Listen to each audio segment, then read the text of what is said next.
Branding is one of those words in marketing that gets thrown around all the time. But what exactly is it? Is it a logo? Is it a color palette? Is it a catchy slogan? Today I want to go back to the grassroots of it all, to the bare basics of what branding really is, and why it's different between being just another business online and being the business that people think of first.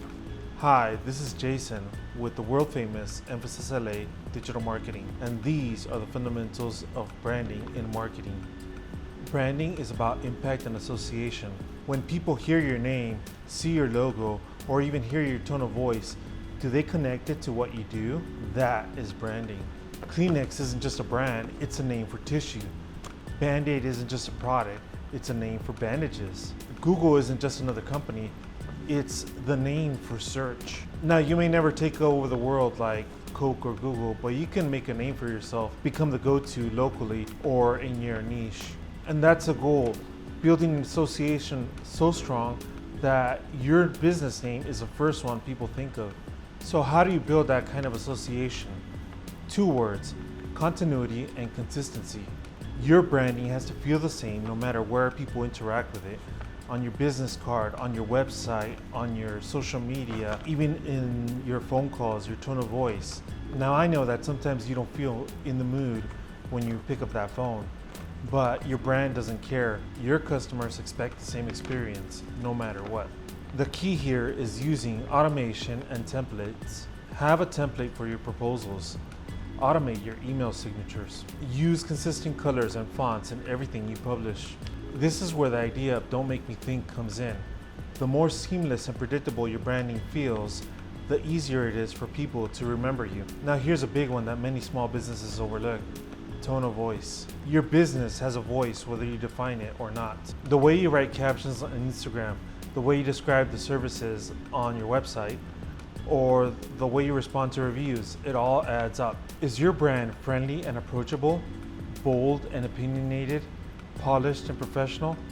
People will pick up on it anyway, so you might as well be intentional about it.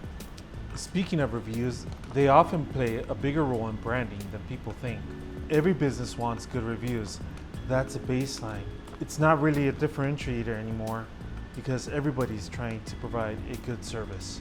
And sometimes you'll get a bad review even when it wasn't your fault. The customer could have just been having a bad day. The real branding opportunity isn't in the review itself, it's in how you respond. If you reply to reviews with consistency, whether they're good or bad, you're showing people what your business stands for. That steady, professional, and human response becomes part of your brand voice. If you really want to know what people think of you, just ask them, what are 3 words that people use to describe you and your business? That can be the rawest form of branding. The barrier to entry in most industries today is very low.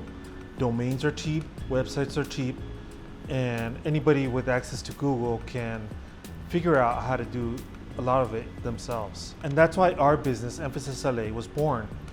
In HTML, when you add emphasis to text, you make it stand out from the surrounding text. And that's what branding is really about, standing out in a crowded market. Now let's talk about the obvious side of branding, logos and color templates. Yes, these matter a lot, but in my opinion, you shouldn't sink thousands of dollars into branding on day one. First, you should make sure your business is viable. Make sure you have something that is going to be profitable. Once you know you have something that works, that's when you invest in really dialing in your visual identity. That doesn't mean you can't have a logo or color scheme in mind when you first start, but don't let it distract you from the bigger question. Can this business make money? When you are ready, color theory plays a big role. Medical facilities often lean toward calm blues and whites to convey trust and cleanliness. Plumbers might use blue to represent water or red to represent warmth. At the grassroots level, branding isn't about fancy design work or million-dollar campaigns. It's about consistency, continuity, and clarity. Make your branding simple. Make it repeatable. Make it impossible to confuse. As Donald Miller says, if you confuse, you lose. When people think about the service you provide, your business should be the name that pops into their head, because in a saturated market, standing out is the real game. I'm Jason with the world famous Emphasis LA Digital Marketing. I'll see you in the next video.